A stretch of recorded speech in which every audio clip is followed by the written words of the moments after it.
چنانچہ قرآن کریم میں آتا ہے سورہ احزاب میں، بے شک اللہ اور اس کے فرشتے نبی کریم صلی اللہ علیہ وسلم پر درود بھیجتے ہیں، اے ایمان والو تم بھی ان پر درود بھیجو اور خوب سلام بھیجو۔ یہ قرآن کریم کا حکم ہے۔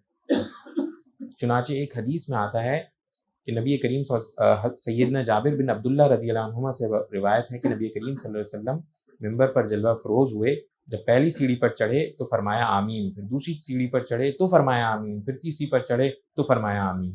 صحابہ نے کہا اللہ کے رسول ہم نے آپ کو 3 مرتبہ آمین کہتے ہوئے سنا۔ آپ صلی اللہ علیہ وسلم نے فرمایا جب میں پہلی سیڑھی پر چڑھا تو جبریل امین میرے پاس آئے اور کہا بدبخت ہے وہ شخص جس نے رمضان کا مہینہ پایا پھر وہ گزر گیا اور اس کی بخشش نہ ہوئی، تو میں نے کہا آمین۔ پھر کہا بدبخت ہے وہ بندہ جس نے اپنے والدین یا دونوں میں سے ایک کو پایا اور انہوں نے اس کو جنت میں داخل نہ کرایا، تو میں نے کہا آمین۔ پھر کہا بدبخت ہے وہ شخص جس کے سامنے آپ کا ذکر ہوا اور اس نے آپ پر درود نہیں بھیجا، میں نے کہا آمین۔ تو نبی کریم صلی اللہ علیہ وسلم کا جب بھی ذکر ہوا کرے تو کم سے کم درجے میں صلی اللہ علیہ وسلم یہ ضرور پڑھنا چاہیے ہے۔ کسی ایک مجلس میں بیٹھے ہوں تو ایک بار پڑھنا واجب ہے، اگر ایک بار بھی نہیں پڑھا تو پھر گناہ گار ہوتا ہے، ایک بار پڑھنا واجب ہے، اور اگر بار بار پڑھ لیا جائے تو بہت اچھا ہے۔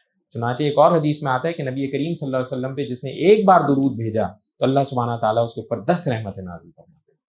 تو ہم نے ایک بار پڑھتے ہیں صلی اللہ علیہ وسلم تو اللہ سبحانہ تعالیٰ 10 رحمتیں ہمارے اوپر موقع پر نازل فرماتے ہیں، اس کا ہمیں اہتمام کرنا چاہیے۔